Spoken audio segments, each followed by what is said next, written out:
Hey, Seesaws, Cameron here. This is a Frisbee.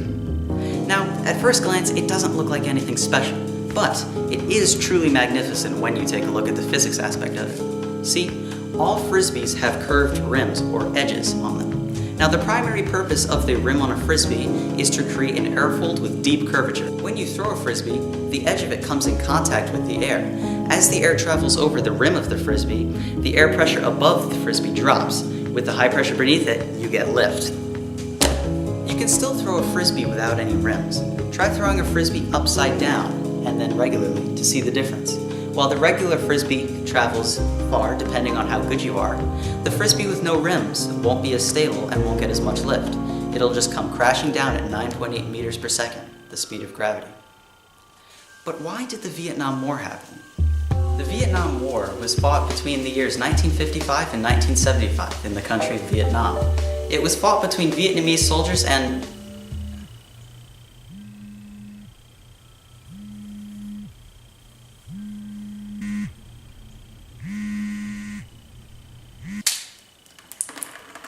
eggs.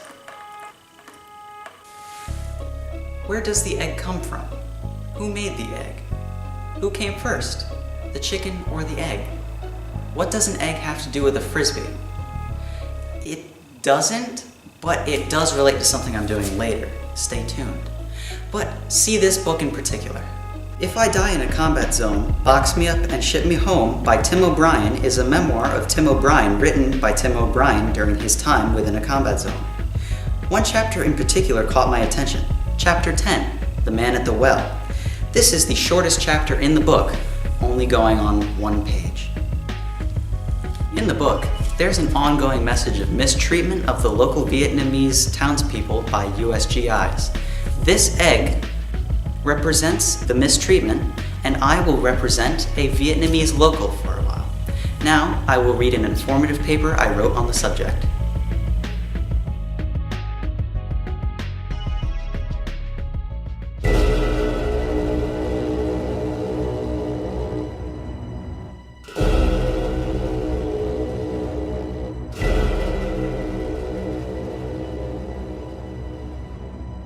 In If I Die in a Combat Zone's Chapter 10, The Man at the Well, his fellow soldiers meet an old blind man. His eyes were empty and glistening like aluminum. But the old man got around, O'Brien 99. He offers to wash the soldiers. He offers to watch the soldiers and their local kids on helping GIs. One example. Ow! Ow, that hurt. One example being, I lost my place now.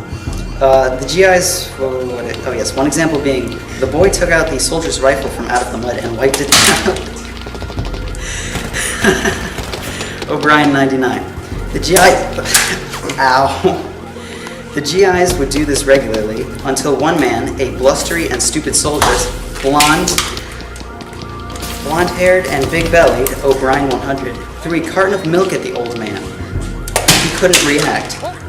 After a few minutes of washing, the mistreatment of local GIs was a common occurrence during the war, as explained by Vu Vinh, a 66-year-old Vietnamese war veteran.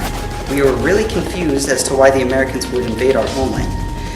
They, along with the man in the story, couldn't react, not out of hurt, but out of fear.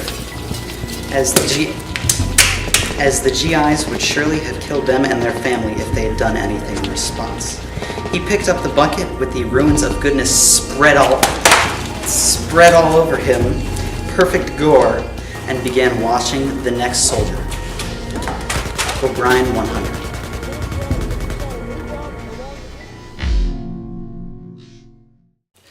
The Vietnamese locals dealt with this for 20 years.